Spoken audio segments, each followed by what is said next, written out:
A guard who discovered that royal guards were sometimes evaluated based on events they were not assigned to. The envelope had no sender's name. That was the first thing Tariq noticed.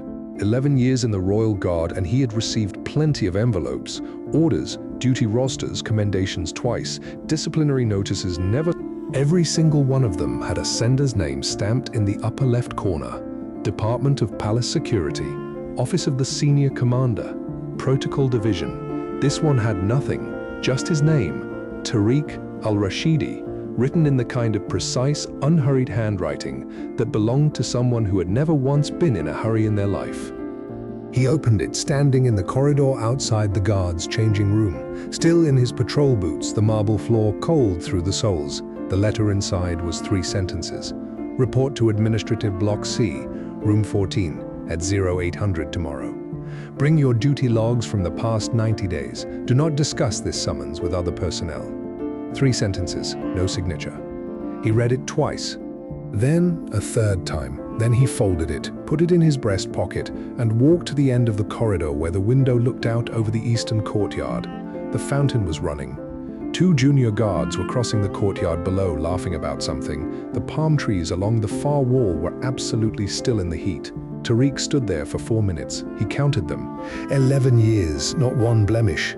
He ran his last 90 days through his mind, the way he ran his hands along a gate seam, methodically looking for the gap. North entrance rotation, 3 ceremonial escorts, the visiting minister's arrival detail, 14 overnight shifts, an equipment inspection he'd passed without a single flag. Nothing. That was the problem. He could not find the thing they had found. He arrived at Block C at 0750 room. 14 was at the end of a hallway that smelled of printer ink and recycled air. The kind of hallway that existed in every bureaucracy in every country in the world, slightly too narrow, lit by lights that buzzed at a frequency just below the threshold of annoyance. A wooden bench sat outside the door. Tariq sat on it at 0800. Exactly. The door opened. The man inside was not Commander Faisal. He was a mid-level administrator named Waleed, which Tariq knew because Waleed had a nameplate on his desk the size of a dinner plate. Waleed had the look of a man who processed 40 files a day and felt nothing about any of them. Al-Rashidi, yes, sit down. Tariq sat. The office was small. 1 desk, 2 chairs, a shelf of binders color-coded in a system Tariq did not understand. On the desk, a single manila folder, closed. Waleed opened the folder, looked at it, looked at Tariq, looked back at the folder. You were not assigned to the East Wing ceremony on the 14th. It wasn't a question, but it wasn't quite a statement either. It sat in the air between them like something waiting to be picked up. Correct, Tariq said. I was off duty that day. My rotation ended the 13th at 2200. Waleed wrote something down. Your name appears in the incident report. Tariq kept his face still. This was a skill he had developed not through training, but through 11 years of standing in the sun outside gates, while dignitaries took their time. Perfect stillness, the kind that cost nothing and revealed nothing. I wasn't there, he said. Your name appears in the incident report, Waleed said again, exactly the same sentence, exactly the same tone. I understand. I wasn't there. Waleed closed the folder. You'll need to submit a formal account. Written, signed, submitted to this office within 72 hours. Use Form 7 Delta. He slid a single sheet across the desk. Do you have questions? Tariq looked at the form. It was 2 pages, double-sided. What was the incident, he asked. That information is in the report. Can I see the report? You can request access through the documentation office. Where is the documentation office? Block F, 3rd floor. You'll need a request for file access form. That's Form 12 Bravo. Available from the administrative desk in Block A, Tariq. Picked up the 7 Delta form. Thank you, he said. He walked out. The door closed behind him with a soft click that somehow felt louder than it should have. He did not panic. This was a decision, not a reflex. He had seen men panic inside the palace system, and it never ended well for them. Panic made you talk. Talking made you inconsistent. Inconsistency was the one thing the system was designed to detect. He went back to his quarters. He sat at his small desk and he opened his personal duty log. The one he kept himself, separate from the official records, a habit his first supervisor had recommended 11 years ago. Write it down every day, the old man had said. Not because anyone will ask, because someday someone will ask and you will be glad you did. The 14th. He found it in 40 seconds, off duty. He had spent the morning at his mother's apartment across the city, lunch with his younger brother Nasser, who was studying engineering and always needed money.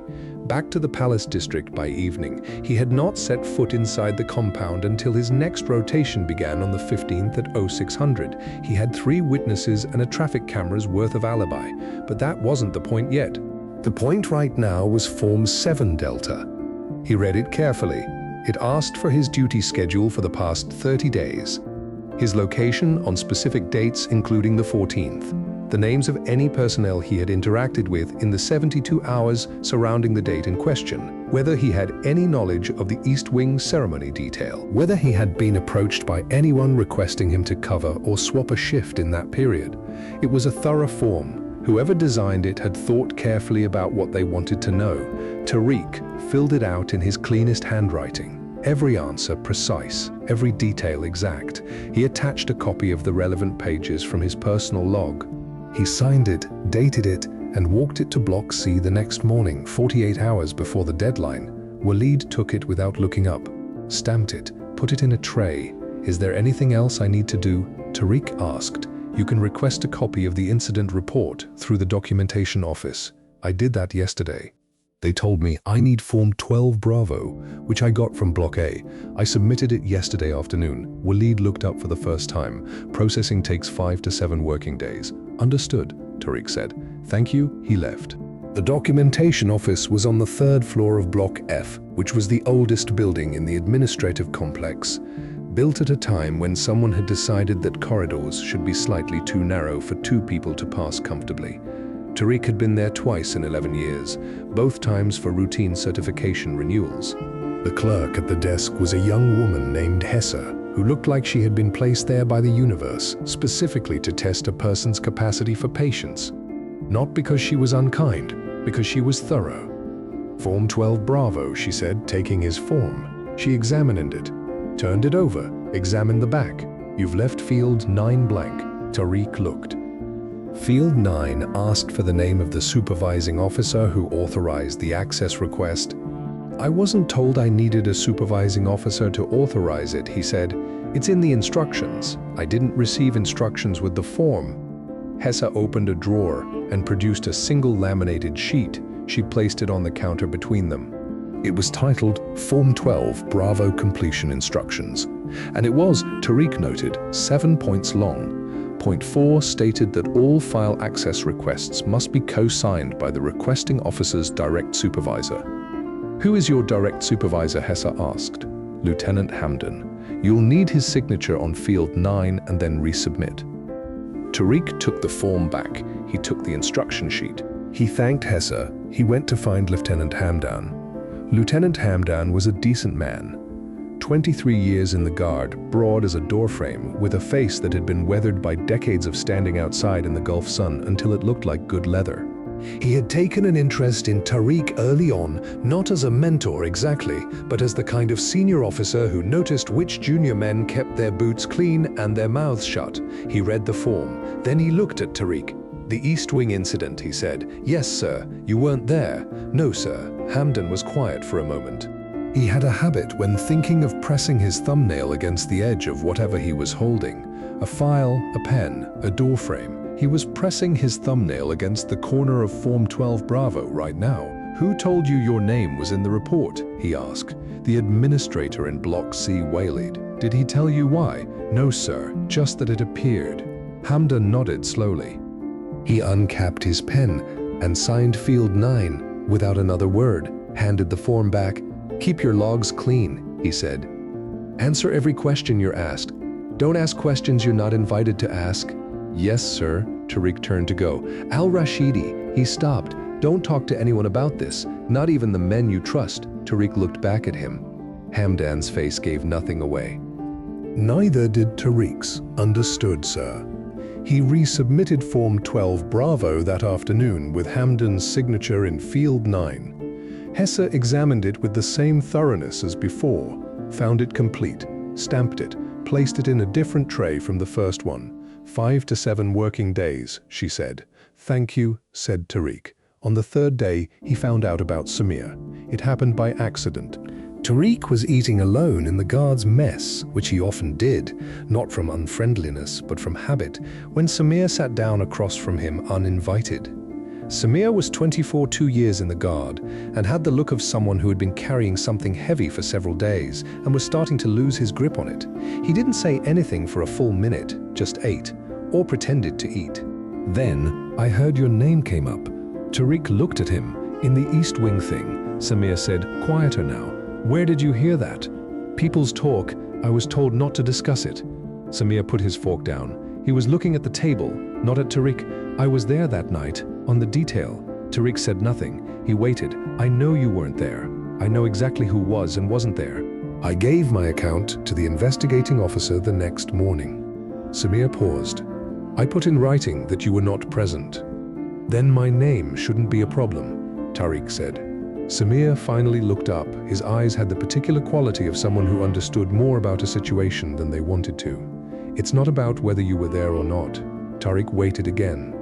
But Samir had apparently said everything he intended to say. He picked up his tray, stood up, looked at Tariq one more time. Just don't do anything stupid, he said, and left. Tariq sat with his food getting cold and turned that sentence over in his mind. Just don't do anything stupid, not don't worry, your name will be cleared. Not, I'll speak up for you. Not, the truth will come out. Just don't do anything stupid, which meant the danger wasn't in what had happened. It was in what Tariq did next.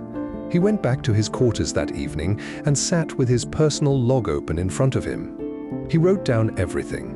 The summons, both meetings with Wilead, the forms, Hesse and the instruction sheet, Hamdan's signature and Hamdan's warning. Samir's 3 sentences in the mess hall, then he sat back and looked at what he had written. Something was off. He had felt it from the beginning, a wrongness in the texture of the situation that he hadn't been able to name. Now, reading it all laid out in his own handwriting, he started to see the shape of it. The incident report on the East Wing breach had gone to an administrative office, not to the Security Investigations Unit, which handled actual disciplinary matters. Not to the commander's office directly, to Block C, to Wilead. Wilead had summoned him not with an official charge, but with a 3-sentence letter with no signature. The form he'd been given, Form 7 Delta, asked for things that had nothing to do with the incident itself. It asked about shift swaps, about who had approached him, about his knowledge of the ceremony detail. Those were not questions you asked someone you suspected of a gate breach. Those were questions you asked someone you were profiling. And Hamdan, 23 years in the guard, a man who had seen everything, had told him to keep his logs clean and answer every question. Not, this will be resolved. Not, I'll look into it. He had told Tariq exactly what a man tells someone who is being tested, not accused. Don't talk to anyone. Keep your logs clean. Answer what you're asked. Tariq closed his log. He sat in the quiet of his room for a long time. The air conditioning hummed. Outside, the palace complex was settling into its night routine, the shift change, the gate checks, the sound of boots on marble fading into the distance. He thought about his 11 years, the ceremonies he'd stood through in 45-degree heat without moving, the 3 times he'd flagged security anomalies that turned out to be nothing and reported them anyway. The dignity he'd maintained in front of every dignitary, every visiting official, every junior guard who'd tried to cut a corner around him. He thought about Samir sitting across from him, not eating, telling him without telling him. He thought about what he would do if he were the kind of man who panicked, who made calls, who asked around, who tried to find out through back channels what his name was doing in that report, who called in a favor, pressured Samir, or went around Wilead to find someone more senior who would give him a straight answer. He thought about what happened to those men. Then he picked up his pen and he wrote 3 more lines in his log. The date, the time, his conclusion. I believe I'm being evaluated. I do not know by whom or at what level. My response will be the same as it has been for 11 years. I will do my job. I will tell the truth. I will wait. He capped the pen, turned off the light, slept without difficulty. The incident report arrived from the documentation office on day 6. 5 pages, formally typed, covering the East Wing gate breach on the 14th. Tariq read it at the desk in his quarters, slowly, once through for content and once through for detail. The breach itself was minor in the grand scheme of things. A visiting dignitary's advanced security team had approached the East Wing entrance at a time when the posted guard had stepped briefly away from his position, a matter of less than 4 minutes, the report noted, but a protocol violation nonetheless.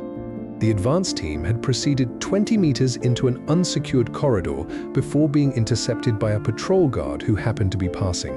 The report listed every guard assigned to the East Wing detail that evening. 7 names, none of them Tariq's. On page 4, in a section titled Additional Personnel of Interest, there were 3 more names, guards who had been on the broader palace complex that evening, not assigned to the East Wing but present in adjacent areas. Tariq was one of them. The language was careful. Not implicated, not suspected personnel of interest was a bureaucratic category that meant, as far as Tariq could determine, nothing at all, except that someone had noticed these 3 men were somewhere in the palace on the night in question and had chosen to include their names in the report. He read the section 3 times. Personnel of interest. He thought about that phrase for a while. Then he filed the report in his personal records, noted the date of receipt in his log, and went to his shift. On day 9, Lieutenant Hamdan called him in. Hamdan's office was small and extremely organized in the way that spoke of a man who had learned early that the only things you controlled in this life were the things immediately around you. Clean desk, boots by the door. A single framed photograph on the shelf that Tariq had never been close enough to see clearly. "Sit down," Hamdan said. Tariq sat. "Your 7 Delta was reviewed." Hamdan folded his hands on the desk. "No further questions from the Block C office. I see. The documentation office confirms your file access request is closed." Tariq waited. Hamdan looked at him. It was the look of a man calculating something, not about Tariq's guilt or innocence, but about something more specific, something like readiness. "How do you feel about the last 9 days?" Hamdan asked. It was a strange question, not how do you feel about the outcome, how do you feel about the 9 days? Tariq considered it seriously, the way the question deserved. "I followed the process," he said finally. "I answered what I was asked. I didn't go outside the proper channels." "Did you want to?" A shorter pause this time. "Yes." Hamdan almost smiled. "What stopped you?" "It would have been the wrong thing to do." Hamdan unfolded his hands. He opened the desk drawer and removed a single envelope. This one, Tariq noticed immediately, with a sender's name stamped clearly in the upper left corner. Office of the Senior Commander. He placed it on the desk between them, but did not push it forward, just placed it there. "You know what personnel of interest means?" Hamdan asked. "I read the report. I wasn't certain. It's a watch category. It's been in use for about 12 years. When a security event occurs, doesn't matter how minor, the evaluation office looks at who was in proximity, not to find someone to blame." Hamdan paused to find someone to promote. The air conditioning hummed. Somewhere outside, a gate opened and closed. "They look at how the selected personnel respond to being named in a report they had nothing to do with," Hamdan continued. "Most men do one of 3 things. They panic and make informal inquiries, which shows poor discipline. They ignore it entirely, which shows poor situational awareness. Or they follow procedure perfectly, document everything, ask no questions they weren't invited to ask, and wait." Tariq looked at the envelope on the desk. "The 3rd category," Hamdan said, "is very small." He finally pushed the envelope forward. Tariq picked it up. It was sealed, his name on the front, written in precise, unhurried handwriting. He recognized it. The same handwriting as the first envelope. He looked up at Hamdan. "You wrote the first one," Tariq said. It was not quite a question. Hamdan's expression did not change. The process requires that the initial summons appear unofficial, to see whether the selected guard treats an unsigned order with the same discipline as a signed one. Tariq sat with that for a moment. 11 years of following orders. 11 years of following them, whether or not anyone was watching. whether or not the order came with a signature. I would have followed it either way, he said. I know, said Hamden. That's why your name was on the list. The envelope contained a formal transfer order. Senior guard, Eastern ceremonial detail, a rank increase, a modest salary adjustment. A new set of responsibilities that placed him, for the first time in his career, in the inner ring of palace security. He read it twice, folded it, put it in his breast pocket. Hamden was watching him. Most men, when they find out what happened, are angry. Tariq considered this. Was he angry? He looked inward the way he looked along Gate Seamers. Methodically, honestly. No, he said. Why not? Because the system worked, he paused. It just didn't work the way I thought it did. Hamden nodded slowly. He reached into his desk again and produced 2 small paper cups and a thermos of coffee, which struck Tariq as both completely unexpected and entirely right. He poured, pushed 1 cup across the desk. When I was your rank, Hamden said, my name appeared in a report. A missing equipment log from a training exercise I wasn't part of. I spent 3 weeks trying to get it removed through every official and unofficial channel I could find. He drank his coffee. I was not promoted that cycle. Tariq drank his coffee. It was good, strong. How long until you understood what had happened? He asked. 4 years. When I was asked to write the initial summons for another guard, Hamden set down his cup.